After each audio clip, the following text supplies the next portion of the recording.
the key word there is perceived. So there's no way to trick your mind other than tricking your mind.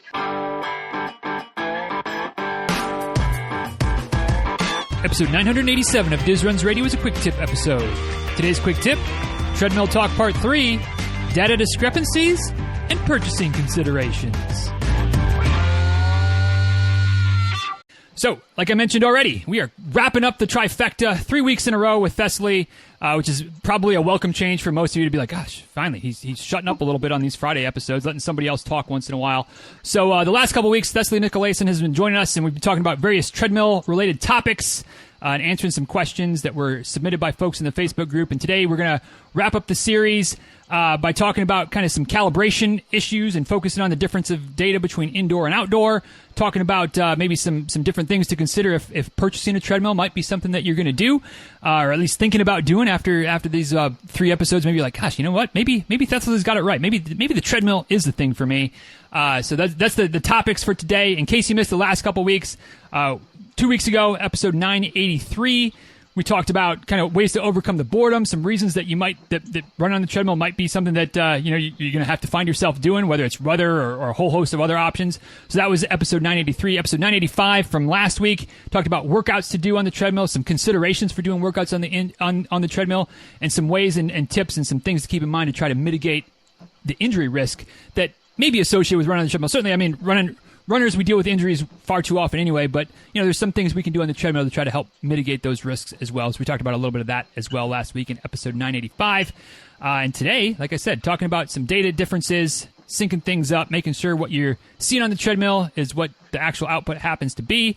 And happy to welcome Thessaly back again. Thessaly, thanks for joining us for the 3rd week in a row. Glad to have you back again. Thanks so much for having me. I'm excited to talk about more treadmill stuff. Good. I'm excited to talk about more treadmill stuff too, and then maybe be done talking about it for a while because you know where I stand on the treadmill. But anyway, guys, once again, Thessaly 26.2 at Thessaly 26.2 on Instagram. If you've got any specific questions that you want to ask Thessaly, you also find her in the Facebook group. She's a regular there. And episode 898, if you missed her full-length feature episode / interview, you can go back in the archives and find that one, or just go right to dizruns.com/898 and listen to it there as well. So, Thessaly, today, kind of like I've already let the cat out of the bag a couple times, but this was the other one that maybe had the most questions between the boredom that we talked about a couple weeks ago, and then kind of dealing with the calibration type of issues or the difference in how it feels to run inside versus outside. Some people feel easier running on the treadmill. They get outside and it becomes a slog. Some people vice versa. It feels like outside everything's just easy peasy, smooth sailing. Then you get on the treadmill and you can't hardly keep up. Of course, there's calibration issues sometimes as well, where what it says on your watch, what it says on the treadmill, they're not even close to each other. So we'll start broad and kind of go from there. But thoughts on any of those topics that you want to start with, and then we'll kind of dive into each of them as we go. Yeah, so as far as perceived exertion rate, it's the key word there is perceived. So there's no way to trick your mind other than tricking your mind.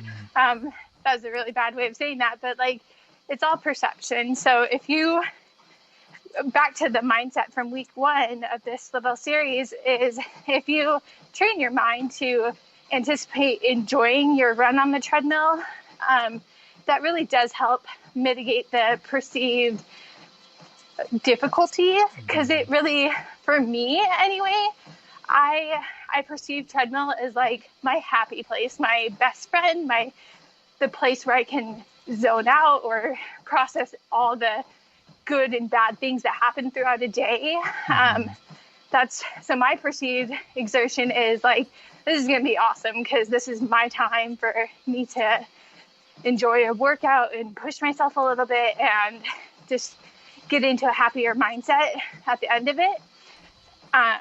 So that's kind of where that question leads me is it's a perception of if you want it to feel easier, just train your mind to make it feel easier.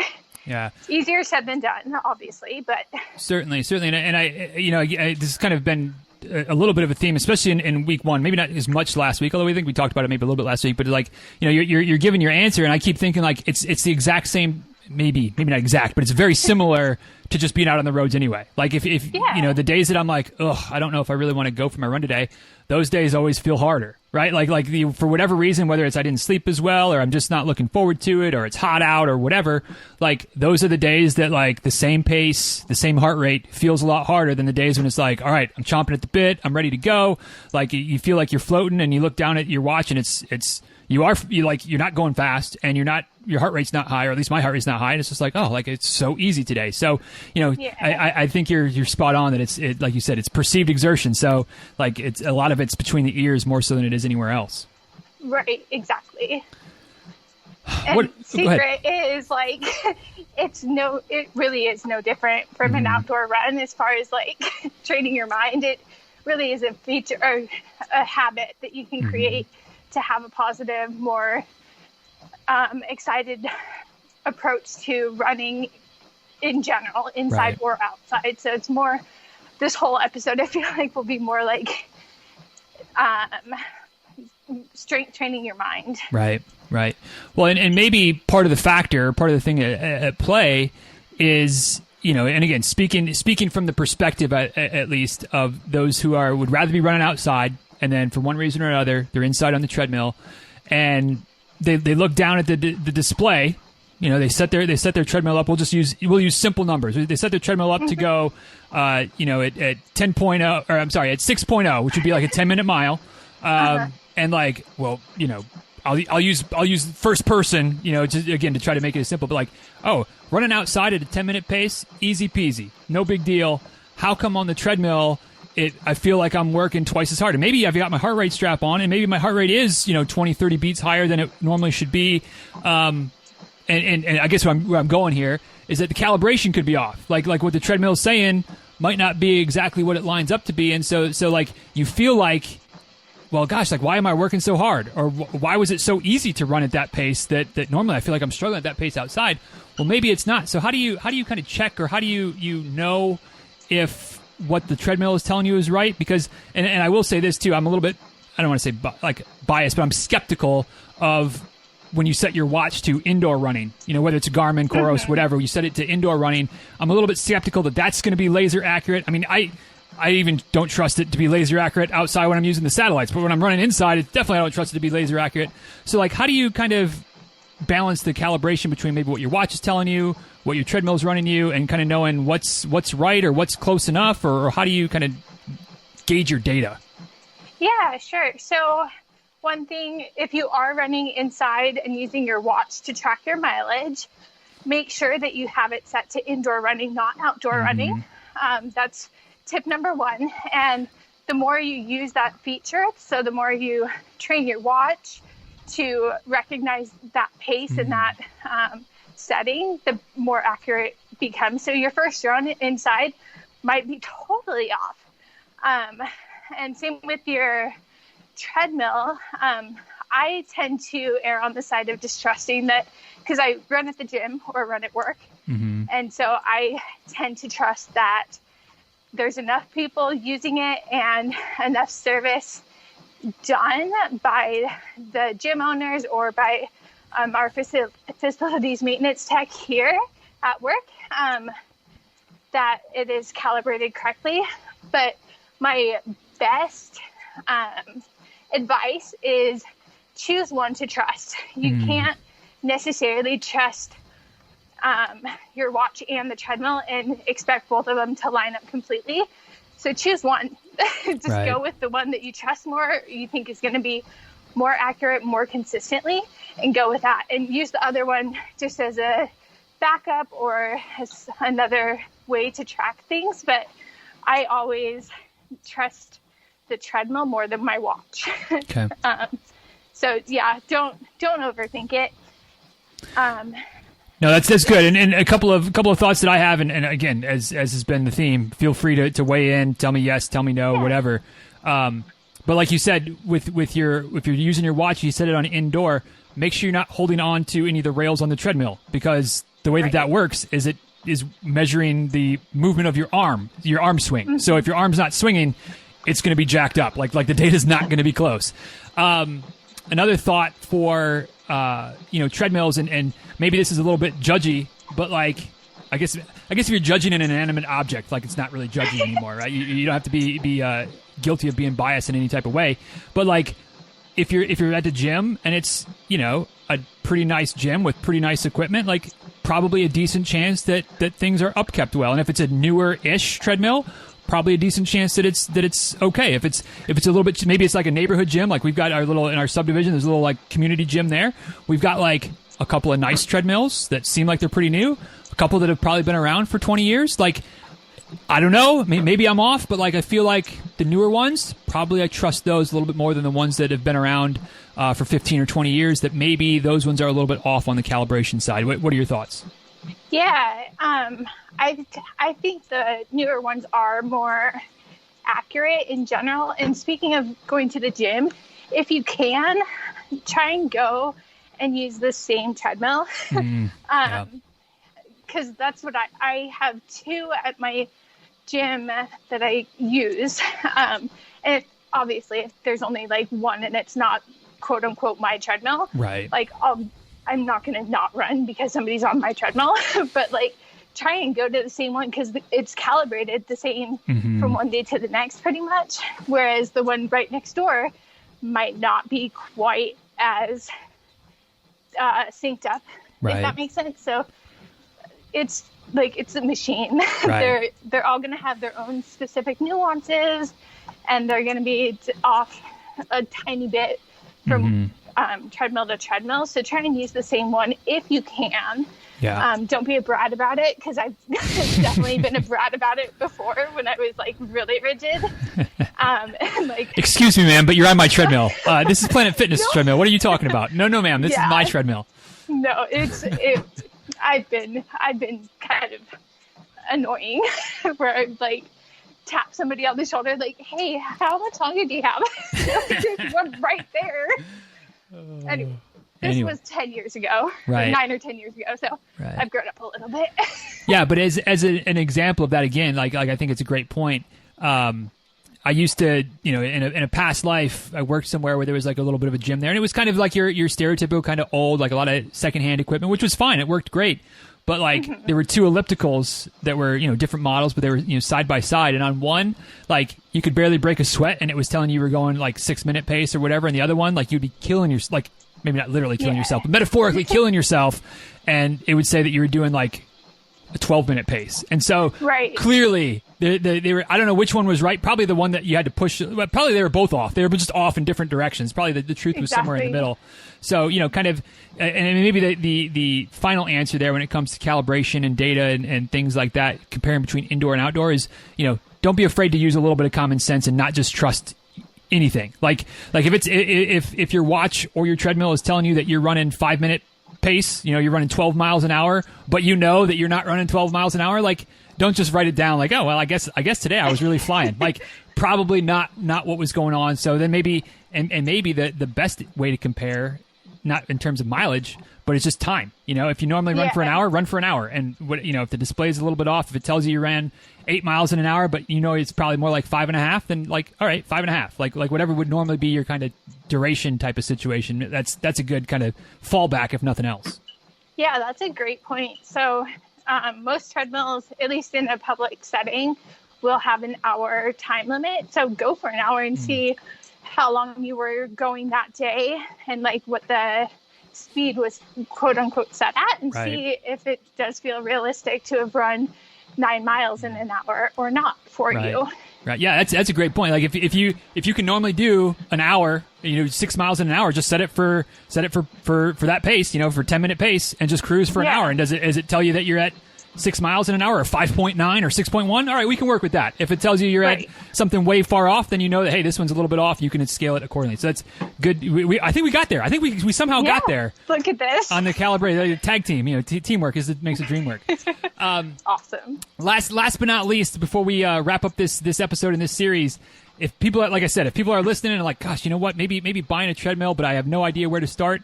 I know just enough to be dangerous that there is a big range that you can look to spend if you're thinking about getting a treadmill. But for somebody who's like, you know what, I'd like to have one in the basement, I'd like to have one in the living room, wherever is most convenient for me to run, whether it's for this winter, maybe put it on the Christmas list, the holiday list, whatever. What kind of things should people think about, or maybe your the must-haves, and then where do we get into some of the luxury items that are out there when it comes to a treadmill? Yeah, so a treadmill really is, depending on how much you use it, it can be an investment. So if you're going to buy a treadmill and cancel your gym membership, you can allocate those monthly fees to your treadmill budget and up it that way.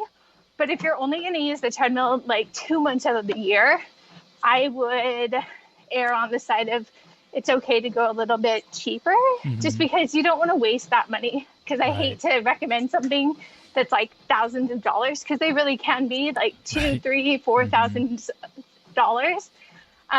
I don't, that's like against everything in me to recommend something where you're only going to use it like 60 days out of the year. So see what would work for you. That's a big reason I haven't purchased one, is because like if I get one, I'm going to get a pretty fancy one because I'll use it every day. So I'm not going to waste even like $500 on a Costco treadmill. Right. If it's only going to be used a handful of times in a pinch. But a couple must-haves, make sure that you can test it ahead of time.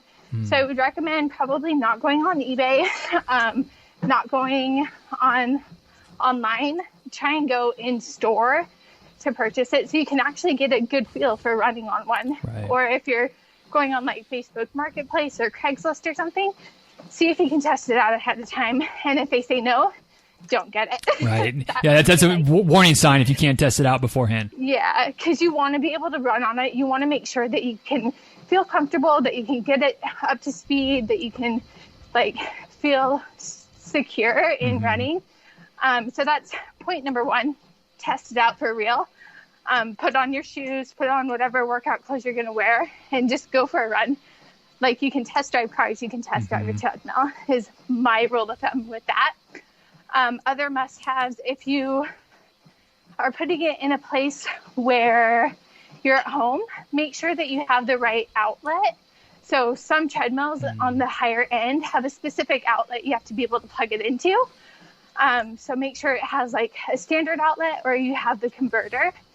So you can plug it in and get power to it, because it is a machine. You have to have electricity to hook it up, unless it's a manual treadmill. And if you're going to get a manual treadmill, enjoy that. I don't recommend it, but go for it if you want to. Another thing, if you are putting it in a place where there's no TV or no music near you, if that's a deal breaker, then see if you can find a treadmill with a TV. That will be on the higher end as far as price point goes. But if that's something that's really important to you and you don't have a spare TV, or it's not going to be in your living room or somewhere where you have a TV or radio or whatever, make sure that that need is met as well. Other than that, just make sure the belt's long enough.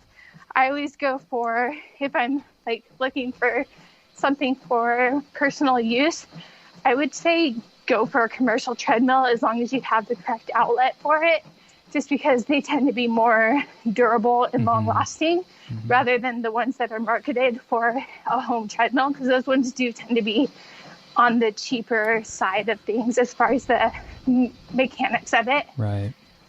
What about motor size? My loose thought is like, if within, obviously you got to stick within your budget, but the bigger the motor, the better, because the less the longer it'll last, the less wear and tear, things like that. But anything I'm missing there? That's something I have no idea. That's where I think like commercial. You're probably right. Yeah, commercial is going to have a little better motor, and that's going to make it last better. You're right. Yeah. I don't know. Maybe another thought, and I don't think this one would be as controversial or as something that you're not aware of, but like, get your tape measure out, or your measuring stick, or your ruler, whatever. Like, make sure that it's going to fit where you want to put it. And if you're getting one that's maybe like a good one, but it's used from Play It Again Sports or whatever, and it's not like coming in like a box, so it's easy to move in. Like, make sure it'll fit through your doors. Like, just or transportation. Like, as far as, do you have to rent a van, or will they deliver, or just some of those logistical things that you don't think of until you get there and go, well, shoot, now how am I going to get this in the house? Like I got it, but how do I get it in the door? So some of those simple things that are easy to overlook. Yeah, and I know somebody was asking on Facebook about how do I make it an outdoor treadmill, or how do I bring the outside into the treadmill environment or experience. You can set it up in your garage if you don't have a car that you're needing to park in the garage. That's where I ran a lot of 2020, was in my friend's garage on her treadmill. So that's as long as it's like safe and secure and you can lock your garage, that's a pretty good tip. And I've seen people with them on the back porch, things like that. You just want to make sure you're careful. Like, you might have to do a little more maintenance to make sure pieces don't rust, and lubrication, things like that. Then you might have to do inside. But just if that helps, getting outside, a little fresh air, but still being on the treadmill, hey, whatever works for you. What about high end stuff, like you said, like TV? I know we talked a little bit before we started recording, I think, about some of the Life Fit and some of the fancy stuff. So if somebody's got like, hey, I've got the budget and I want the bougiest treadmill I can get, what kind of things can they get for for a pretty penny or two? Yeah, so some of the more high-end, really fancy treadmills have runs where you can run specific courses. So if you've never qualified for Boston, but you've always wanted to do it and you can afford that treadmill, there are treadmills that have specific courses, and that it mimics the hills and mimics the scenery, or like has the Google Maps, Google Earth of the scenery and the course and everything. So if you want to go that high-end, more power to you, and enjoy it, because it's a pretty cool experience to run on a fancy treadmill. Yeah, absolutely, and all kinds of bells and whistles. I know treadmill, or treadmill. I know Peloton has a treadmill, so you can get the fancy, like all the workouts and stuff that go right through that. Again, it's if I feel like maybe that's America for you. Like if you've got the fanciest that you want, we'll get it to you. We'll get you something fancy if you wave the right amount of dollars at us. And I know last week we touched a little bit on decline. Some of the more expensive treadmills do go on a decline, and I think we linked up in last week's show notes a treadmill that does go down to at least -3 decline. So there are options. So if you want to get a better hill workout, there's no limit, really.